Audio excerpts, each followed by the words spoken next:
Assalamualaikum dan salam sejahtera. Bertemu lagi kita untuk pelajaran transformasi pembesaran. Okey, kita lihat contoh soalan. Lukis objek bagi setiap imej yang berikut di bawah pembesaran pada pusat P berdasarkan faktor skala berikut, iaitu kita diberi K sama dengan 1/2. Okey, K 1/2, K 1 untuk imej dan 2 untuk objek. Okey, 1 untuk imej, 2 untuk objek. Okey. Jadi kalau kita lihat di sini, saiz objek adalah 2 kali ganda berbanding dengan saiz imej. Dan kita diminta untuk melukis objek. Okey, diberi ini adalah imej. Jadi kalau kita lihat di sini, imej antara imej dan objek 2 kali ganda. Jadi kita akan lihat penyelesaiannya.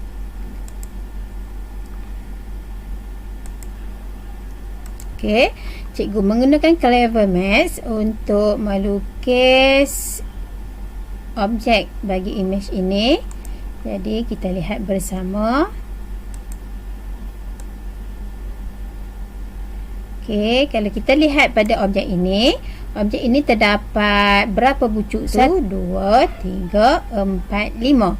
Terdapat 5 bucu. Jadi kita akan gerakkan setiap bucu itu sebanyak 2 kali ganda lah untuk melukis objek. Okey, ni imej, kita nak lukis objek. Okey, sama je cara dia macam mana kita nak melukis imej dan objek untuk pembesaran, sama sahaja caranya. Jadi, tapi kita kena pastilah yang mana satu merujuk kepada objek dan yang mana satu merujuk kepada imej. Tadi cikgu telah terangkan bahawa satu merujuk kepada imej, dua ini adalah merujuk kepada objek. Jadi kalau kita lihat sini, objek adalah 2 kali ganda berbanding dengan saiz imej. Jadi kita akan lihat cara penyelesaiannya. Jadi kita akan gerakkan dahulu untuk titik A. Katakan di sini untuk titik A. Untuk sampai ke titik A, kita memerlukan pergerakan 2 ke atas dan ke kanan sebanyak 2 juga. Jadi untuk disebabkan pergerakannya adalah 2 kali saiz objek 2 kali ganda, maka kita akan melakukan pergerakan sebanyak 2 kali ganda juga untuk dapatkan imej ataupun objek bagi titik A ni. Jadi 1, 2, 3, 4 dan pergerakan ke kanan pun sebanyak 4 langkah. Sekarang kita katakan ini titik B.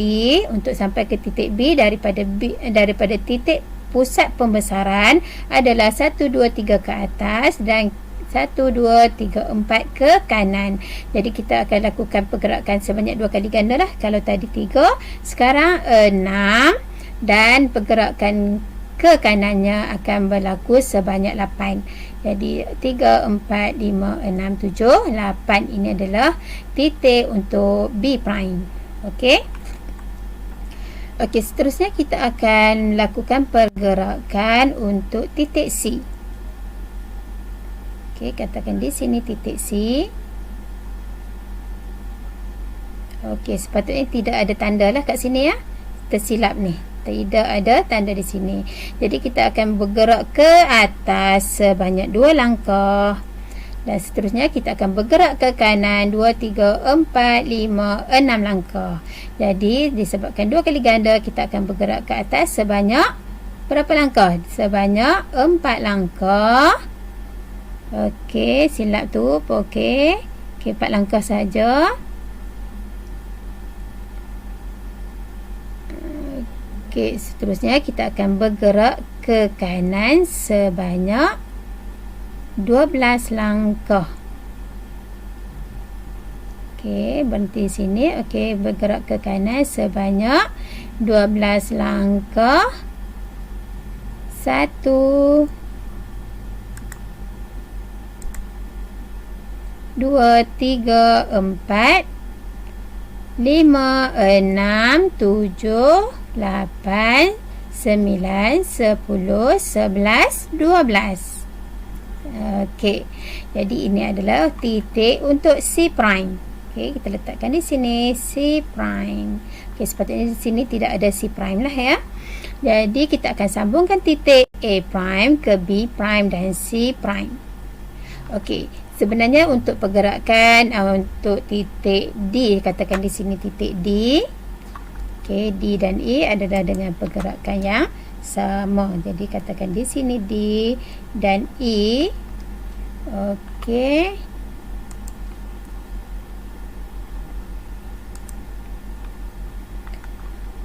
Okey, kita akan sambungkan titik A ke B.